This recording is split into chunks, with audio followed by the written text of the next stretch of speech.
नमस्कार मित्रों, मैं डॉक्टर अमर्त्य प्रकाश आपका स्वागत करता हूं अपने इस नए वीडियो में। और आज हम बात करेंगे एक नए वीडियो की अष्टक वर्ग से फलादेश के अचूक सिद्धांतों के बारे में, क्योंकि मैं जानता हूं कि पिछले प्ले लिस्ट में से बहुत सारे दर्शकों ने आयु गणना की है और वो थोड़े बोर हो चले हैं। इसलिए फलादेश के कुछ नियमों की आवश्यकता है जिससे आपका उत्साह ज्योतिष में बना रहे। तो इसीलिए आज एक ऐसे विषय को लेकर के मैं आया हूँ जो अपने आप में बहुत उत्तम है। इसको जान करके आप निश्चित रूप से प्रसन्न होंगे, ऐसी मेरी आशा है। सबसे पहले मैं कहना चाहूँगा कि जो कोई भी दर्शक, जो कोई भी पाठक हमें अब तक सब्सक्राइब नहीं कर पाए हैं वो कर लें। इनके अलावा जो भी दर्शक हमसे कुछ पूछना चाहते हैं सब्सक्रिप्शन के बाद, वो prakash.astrology75@gmail.com पे आप अपना मेल डाल सकते हैं। और यदि आप सौभाग्यशाली हुए, लकी विजेता हुए, तो मैं एक दो प्रश्नों का उत्तर निःशुल्क आपको देता हूं और मुझसे बात करने का आपको अवसर बिल्कुल मिलता है। तो आइए आज हम बात करते हैं अष्टक वर्ग की। नाम से ही स्पष्ट है कि ये 8 वर्गों से मिलकर बना हुआ है। इसकी विशेषता ये है कि अगर आपको लग्न कुंडली देखने नहीं आता है, जन्म कुंडली, राशि कुंडली, नवांश कुंडली, वर्ग कुंडलियाँ देखने नहीं आता है, लग्न, उपपद लग्न, कारकांश लग्न, दशा और गोचर, ये सारी बातें की जाए, अगर आपको नहीं मालूम है तो भी अगर थोड़ा सा गणित आपको आता है तो आप अष्टक वर्ग से फलादेश निश्चित रूप से कर सकते हैं और ना सिर्फ अपने बल्कि दूसरों के बारे में भी बता सकते हैं। इससे बहुत सारे बिंदु देखे जाते हैं, जैसे व्यवसाय, नौकरी। कुंडली में जो 12 भाव हैं, उन 12 भावों का आकलन कुछ निश्चित बिंदुओं पर किया जाता है, जिसके बारे में आपको बताने जा रहा हूँ। तो ध्यान से सुनिए और यदि संभव हो तो अपने साथ कॉपी और पेन लिख कर रखे रहिए, जिससे कि यदि कोई पॉइंट छूटता है तो उसे आप नोट कर सकें। तो हम बात शुरू करते हैं अष्टक वर्ग की। अष्टक वर्ग का निर्माण बहुत पहले हुआ था। इसका मूलभूत प्रयोग गोचर को देखने में किया जाता था, लेकिन थोड़ा सा आप सोचें तो जन्म के समय गोचर की स्थिति ही आपकी जन्म कुंडली होती है। इसलिए जन्म कुंडली पर पूरी तरह से निश्चयात्मक रूप से इसका प्रयोग करने की आज्ञा हमें पराशर मुनि ने दी है और कहा है कि होरा शास्त्रम द्विधा प्रोक्तम सामान्यम निश्चयात्मकम, सामान्य अंशस्तु संप्रोक्तो निश्चय अंशो अथ कथ्यते। मैत्रेय से कहा है महर्षि पराशर ने कि होरा शास्त्र 2 प्रकार का है, एक सामान्य और एक निश्चयात्मक। सामान्य अब तक मैंने तुम्हें बताया था, और निश्चयात्मक वो है जो मैं तुम्हें बताने जा रहा हूँ। तो इसे ध्यान से सुनो, ये निश्चय ही फलित होता है।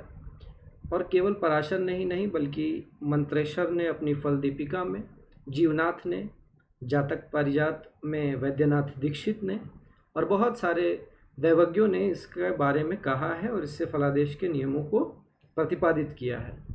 तो आइए हम जानते हैं। अष्टक वर्ग नाम से स्पष्ट है कि इसमें 8 वर्ग हैं। जो जातक अष्टक वर्ग के बारे में नहीं जानते हैं उनको बता देना चाहता हूँ कि 7 ग्रहों को लिया जाता है इसमें, राहु केतु की कोई गणना नहीं की जाती, और उसके साथ साथ एक लग्न को, इन 8 अंगों को मिला करके ये देखा जाता है कि सभी अन्य ग्रहों की स्थिति उनके सापेक्ष कैसी है जन्म के समय। तो जो अच्छे स्थान पाए जाते हैं उनको रेखा से प्रदर्शित करते हैं। ये उत्तर भारत की परंपरा है। दक्षिण भारत में ठीक इसके विपरीत है। दक्षिण भारत में जो शुभ स्थान मिलते हैं उनको बिंदु से प्रकट करते हैं। तो यदि आप उत्तर भारत के हैं तो यहाँ के लोगों से आप बात करेंगे तो रेखा शुभ है, और दक्षिण भारत के हैं तो वहाँ पर बिंदु शुभ है। ये दोनों प्रतीकात्मक हैं, इनमें गणना में कोई अंतर नहीं आता, लेकिन ये आपको पता होना चाहिए ताकि आप कंफ्यूज ना हो। ठीक है, तो हमें आवश्यकता पड़ेगी केवल 2 चीज़ों की। पहली, आपके सर्वाष्टक वर्ग कुंडली की। सर्वाष्टक वर्ग कुंडली आप यदि खुद नहीं चाहते हैं गणना करना, जैसा कि मुझे लगता है कि मेरे दर्शक खुद गणना नहीं करना चाहते हैं, तो किसी प्रमाणिक सॉफ्टवेयर का प्रयोग कर सकते हैं, या अगर आप इच्छुक हो तो खुद भी गणना कर सकते हैं। तो हमें सर्वाष्टक वर्ग की आवश्यकता पड़ेगी। सर्वाष्टक वर्ग के साथ साथ हमें अगर गोचर का भी परिमाण देखना है कि शुभाशुभ कैसा है, तो उसके लिए फिर भिन्नाष्टक वर्ग की आवश्यकता होगी। लेकिन आज हम केवल और केवल सर्वाष्टक वर्ग से फलादेश की बात करेंगे, इसलिए मैं समय नहीं व्यर्थ करता हूँ और अपने विषय को आगे बढ़ाता हूँ। मूलभूत नियम क्या होते हैं ये समझना पड़ेगा हमको। जैसे जब कभी भी आपको सर्वाष्टक वर्ग कुंडली दिखेगी, जैसा कि मैं पहले दिखा दे रहा हूँ, ऐसी कुंडली दिखाई पड़ेगी। इसमें बिंदु दिखाई पड़ेंगे, जैसे ये 27 है, 24 है, 34 है, 41 है, 29 है। ये क्या है? ये शुभ रेखाएं हैं या बिंदु हैं जो आप समझते हो। यदि आप उत्तर भारत और पराशर को मानते हो तो ये शुभ रेखाएं हैं, और अगर दक्षिण भारत को मानते हो, वहाँ की परंपराओं का अनुसरण करते हो, तो ये शुभ बिंदु हैं। तो बिंदु हो या रेखा, जो शुभ स्थान है उनके अंक दिए हुए हैं। हर भावों में अंक हैं। जैसे यहाँ पे देखिए 7 लिखा हुआ, ये तुला राशि का द्योतक है। सब जोड़ने पर यहाँ पे 27 मिले हुए, 27 रेखाएं मिली, तो यहाँ पर लिख दिया गया लग्न में 27। तो अब हमको मूलभूत सिद्धांत को समझना है। कुंडली में 12 भाव होते हैं। 12 भावों में कुल शुभ रेखाओं की टोटल संख्या, कुल संख्या 337 होती है। उसको अगर हमने बांट लिया 12 भावों में, तो हर भाव को मिला 28 अंक, यानी कि हर भाव में 28 रेखाएं होनी चाहिए।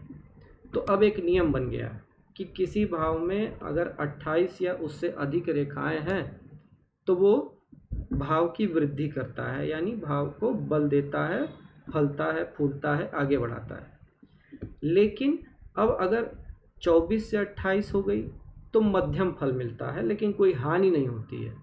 लेकिन अगर 22 से भी कम हो गया तो उस भाव की हानि होती है। ठीक, ये नियम है जो आपको समझना है, जो सर्वाष्टक वर्ग में हमें लगाना है। अब इसके बाद हम समझते हैं, शुरू करते हैं अपने नियमों को, आगे बढ़ते हैं। हमें ये देखना है कि लग्न में कितने बिंदु हैं। लग्न यानी आपका शरीर है। लग्न में अगर ठीक ठाक बिंदु हैं, यानी यहाँ पे आप 24 से 28 वाला है, 24 से 28 की रेंज वाला है ये अंक, तो ठीक ठाक है। जातक का स्वास्थ्य ठीक रहेगा, उसमें कोई समस्या नहीं रहेगी। लेकिन ध्यान देने की बात यह है कि 6वां भाव, 8वां भाव और 12वां भाव, इस लग्न के जितनी भी रेखाएं मिली हुई हैं, 27 रेखाएं मिली हुई हैं, उससे अधिक नहीं होना चाहिए। कुछ जातक कहते हैं, कुछ दैवज्ञ ऐसा मानते हैं कि 6ठे, 8वें और 12वें में अगर अधिक रेखाएं हैं तो उनके भी कुछ शुभ भाग हैं, उसके भी कुछ शुभ परिणाम हैं। लेकिन क्षमा करिएगा, मैं ऐसा नहीं मानता।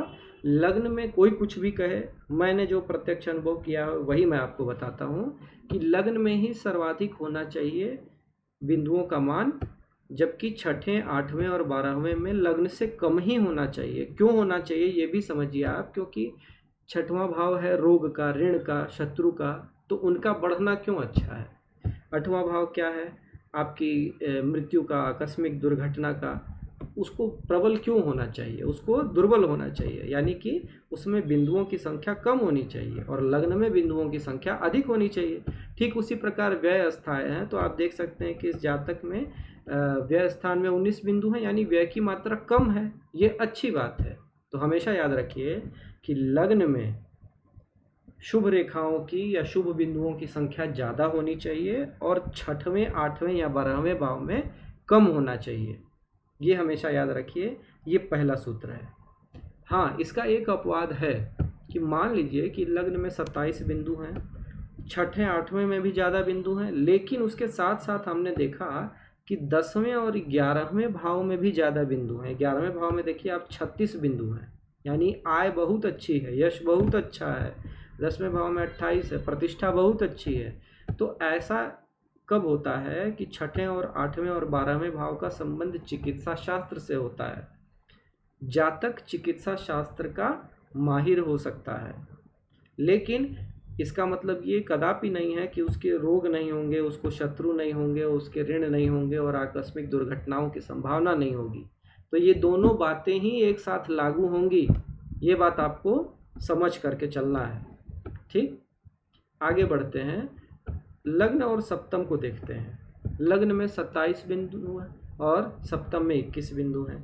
तो जब कभी भी लग्न में अधिक बिंदु हो और सप्तम में कम बिंदु हो तो जातक की अपनी जो इच्छा होती है वही उसके परिवार में, वही उसके जीवन साथी पर प्रभाव रखती है। लेकिन इसके विपरीत क्या होगा, अगर मान लीजिए सप्तम भाव में अधिक बिंदु हो गए, लग्न में कम हो गया, तो जातक अपनी पति या पत्नी के प्रभावों से, अब विचारों से प्रभावित रहता है और उसके विचारों का अनुसरण करने लगता है।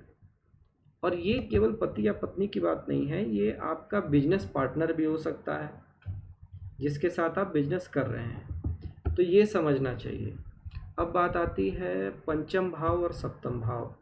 अगर पंचम में अधिक हो, सप्तम में कम हो तो ऐसा अच्छा नहीं माना जाता और जीवन साथी के कर्कश स्वभाव को प्रदर्शित करता है। फिर हम बात करते हैं छठवें घर की। छठवें भाव को सेवा भाव भी कहा जाता है। सेवा का है, दासता का है, दूत का है। तो अगर छठवें भाव में बहुत अधिक बिंदु हो, लग्न में और 10वें में कम हो, तो क्या होता है, जातक एक कुशल दूत होता है, नौकर होता है या किसी के अधीन काम करता है। स्वतंत्र व्यवसाय करना और स्वतंत्र निर्णय लेना उसके व्यक्तित्व में शामिल नहीं होता।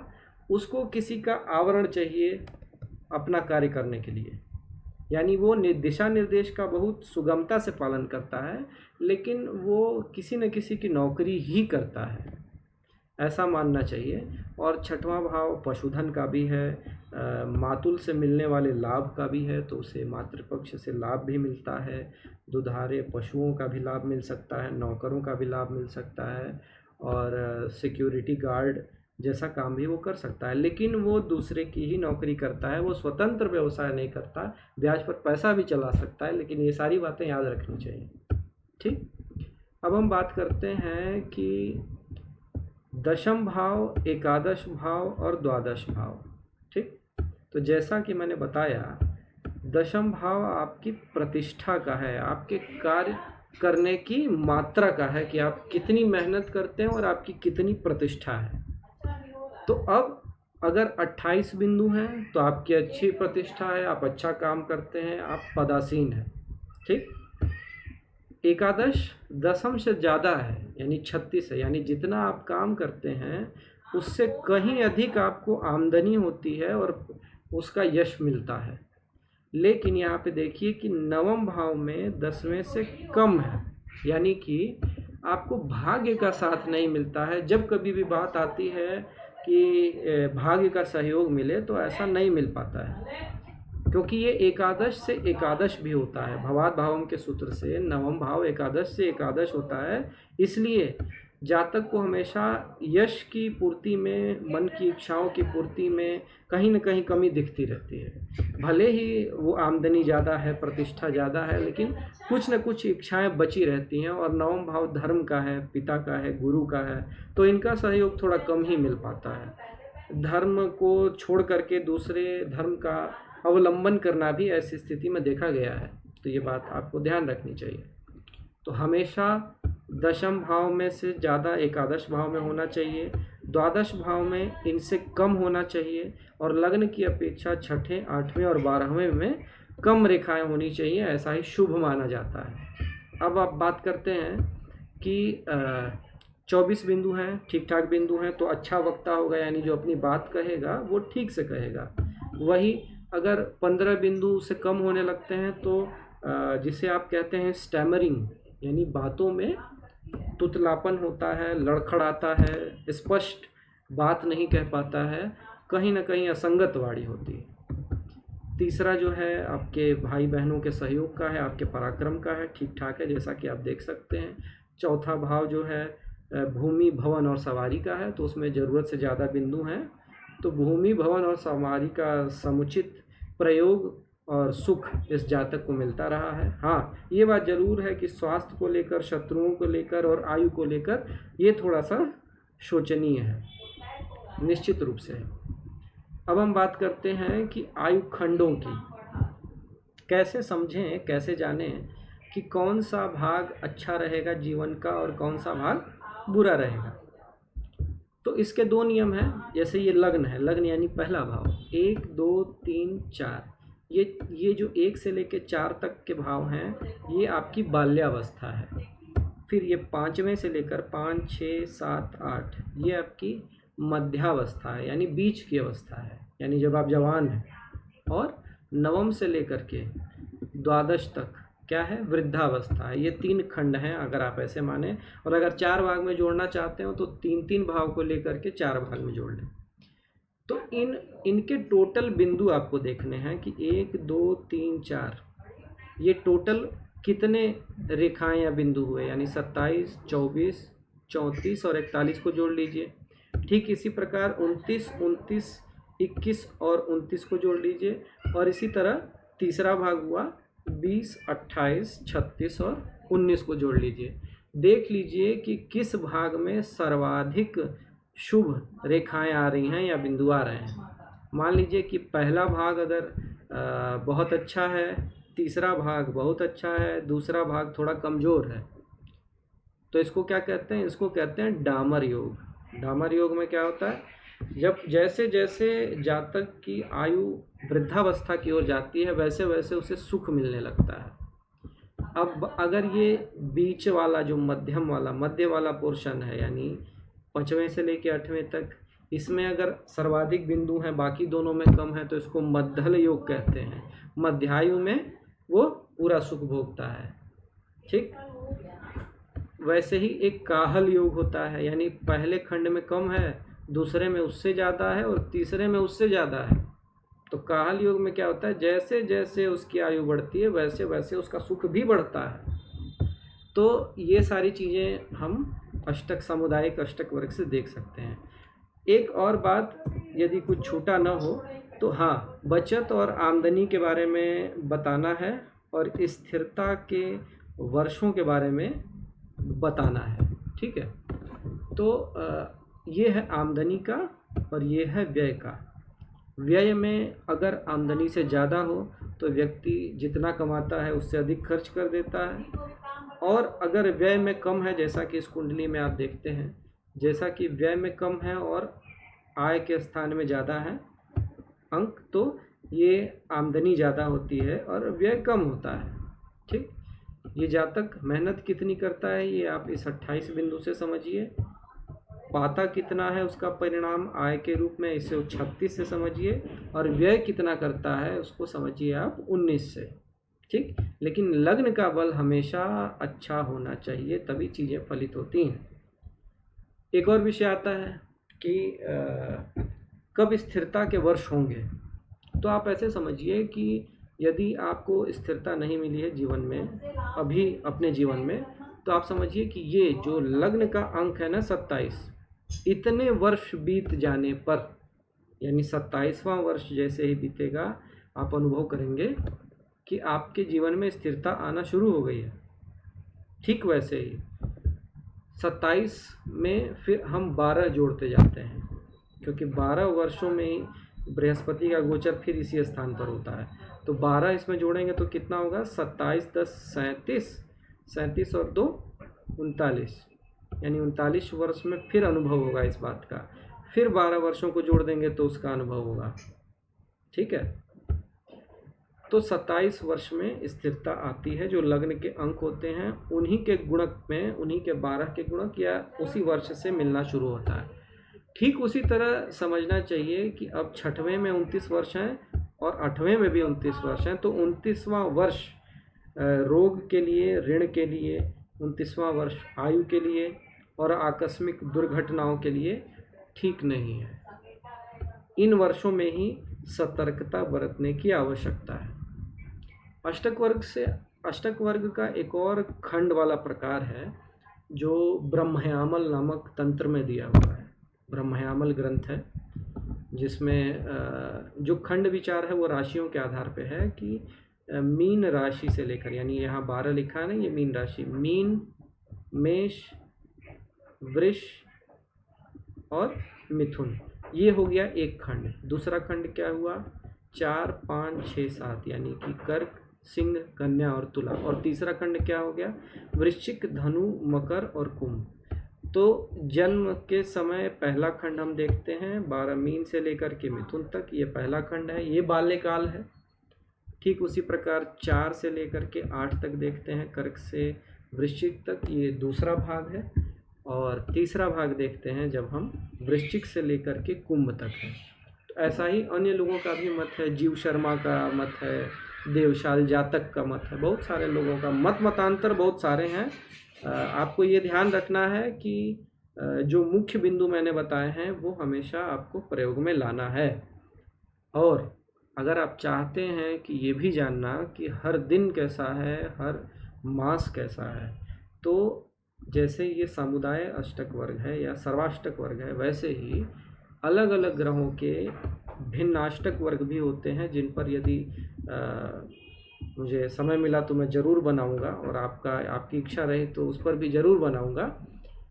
ये ज़रूर कमेंट में लिखिएगा कि ये आपको कैसा लगा, और जिन लोगों ने अभी तक सब्सक्राइब नहीं किया है वो कृपया कर लें, चाहें तो मेल भेजें और मुझे आज्ञा दीजिए। नमस्कार।